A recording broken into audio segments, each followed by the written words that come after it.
Hi, my name's Romy. Little darling Cassidy is just here, and it's been the end of April for a while, but today nonetheless is time for my May favourite, and I actually was considering not doing this because I just was planning on doing it, and then just didn't feel like doing it, felt like doing other things. But now that I've started, I feel pretty good about doing it, and I would really like to be able to do this every month so I can look back and have a veritable array of emotions and things to look back on.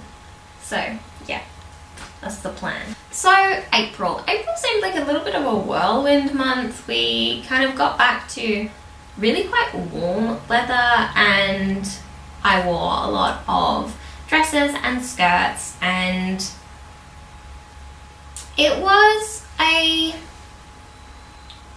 a nice month. It seemed to go by pretty quickly, but I also put an awful lot of work into April, and there were also quite a few stresses throughout the month. Fairly consistency now that I think back on it, but I don't look back on it and think it was a bad month. I just kind of can't really remember what happened.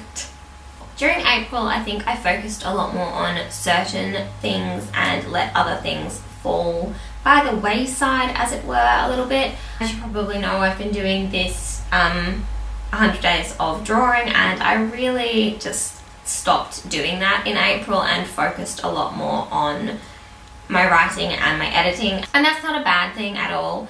I just will take a little bit of time to get back into the drawing, and that's something that I do really like, but I've just kind of switched out drawing for reading at night now, which in itself is just as enjoyable.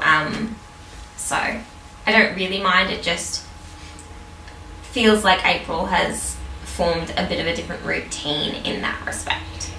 Here in Tasmania, April is the second month of autumn, and it really didn't feel like a very autumny month. It felt a lot more like a cool spring. The leaves in the garden were definitely changing, but it didn't feel like they were right to be changing because the weather was just so different to what I expect autumn to be, whereas now we've hit May and it's absolutely freezing all of the time. I definitely think April was a productive month, but I think maybe it was also pretty draining. So, as for my three favourites, so I believe I have a favourite book, a favourite clothing item, and a favourite food.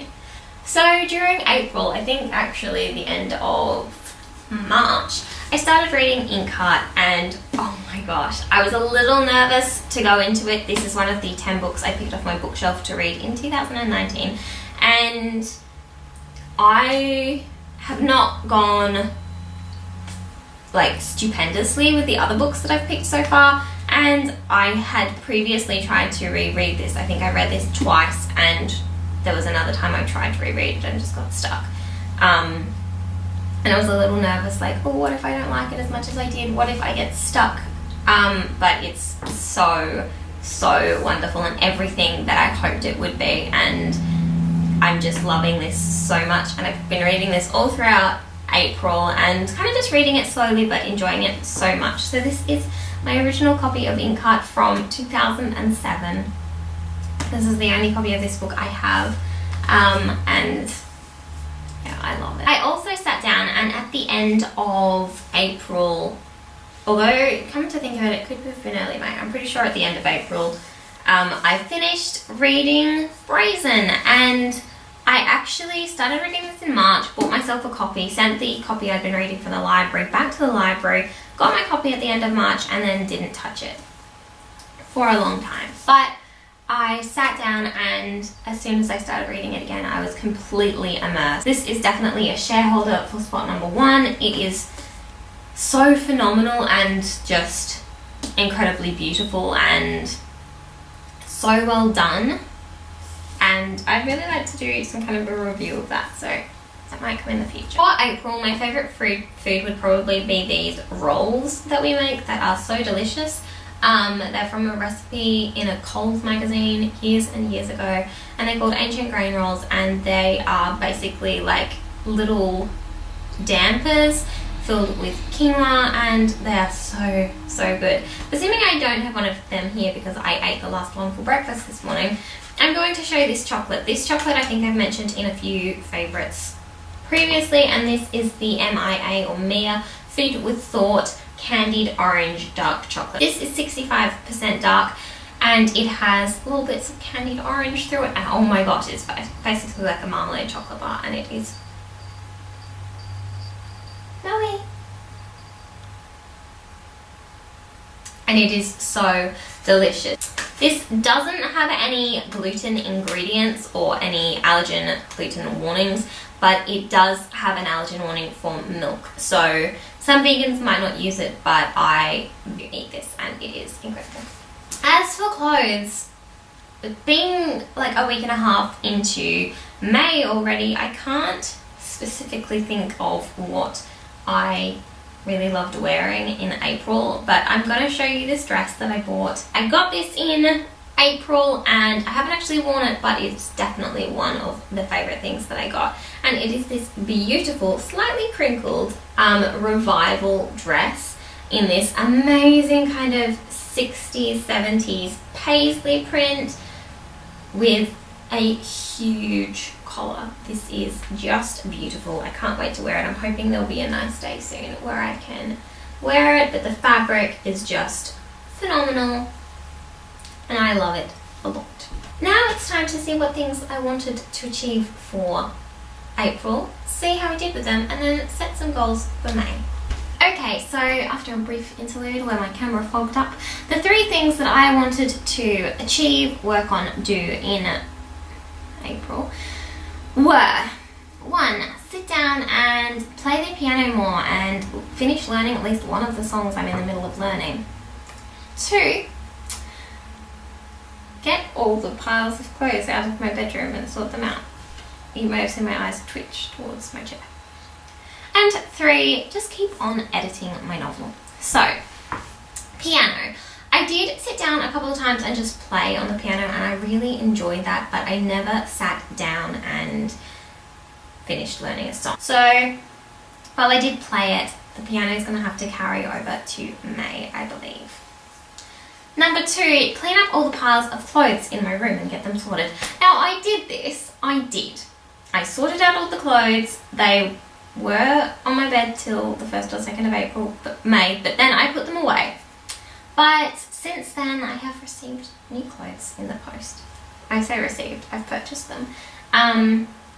So I've currently got a pile of dresses and skirts in the back of my chair, some of which are new, some of which I need to try on. I'm not sure why they're there actually. And then I have a pile of mending on my chair over there. So I did do this, but technically I also still have clothes out. But we're just going to say I triumphed with this one because I did.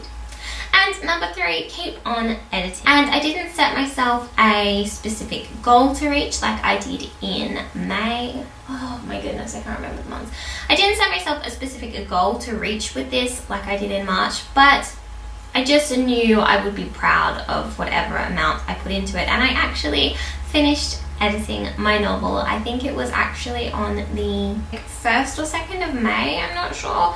But yeah, I did so much work in April, and I'm so proud of it and proud of myself for how much I put into it. And I just feel really happy and excited with that. So I've set that aside for a week or 2, and then I'm going to be working on my submission inquiries and my agent letters and working out who I want to send it to and how that's going to work. I've only ever submitted a novel once to agents, and it is a huge task. And writing a novel and editing a novel and all of that is so much work. It just feels so much easier than writing submissions and synopsis and agent letters, because that is the hard stuff for me. That is like so time consuming and difficult, and I really don't enjoy doing that, but I do love writing and editing. So that's something that I'm not really looking forward to, the writing process, but the submission process I think is going to be really exciting and daunting, but I'm really proud of myself, and I think that's the most important thing. I'm proud of myself, and I believe in the novel I've written and worked so hard on. So my 3 things for May, and finally I can say May because I've been saying May instead of April this whole video. 1, we were carrying over the piano, so playing the piano more and finishing one of the songs that I'm teaching myself. Finish learning it, Romy. Okay, number 2 is to actually, I've been buying all these containers to put my jewellery supplies into, and I'm actually planning on doing a bit of work on this later today, so it feels like I might be cheating with this. But number 2 is to kind of do a bit of a stock take on my jewellery and put all those containers into use and like sort out what's going on, fill containers with supplies, etc, etc. And that's actually something I'm really looking forward to because I love organising. Number 3 is a hard one for me. I don't really know. I don't really know what I want number 3 to be, because I feel like I'm always talking about writing, but that's because that's what I'm passionate about. And I was like, oh, I don't want it to be something about writing again. But you know what? I'm a writer. It's what I do. It's what I love. So number 3 is going to be just write more. Keep on writing. Write some more short stories. Write some more poetry. I haven't written poetry in ages, Romy. Do some edits and submissions on short stories and poetry you've been writing. Transcribe things, because I write everything by hand. Transcribe what you've written by hand in your journal onto your computer and work on it more. And maybe start those agent synopses and queries. I'm not saying you have to have submitted to everyone by April. Oh, now I'm saying April. I'm not saying you have to have submitted to everyone or anyone by the end of May, but just make a start, because once you start your synopsis and your agent letter and formatting everything, it's going to be half done and it's going to be such a good beginning. Romy from the past believes in you, and you believe in Romy from the future. Okay, nearly out of battery, so I am going to go and fly into May and edit this video and see where the day takes me.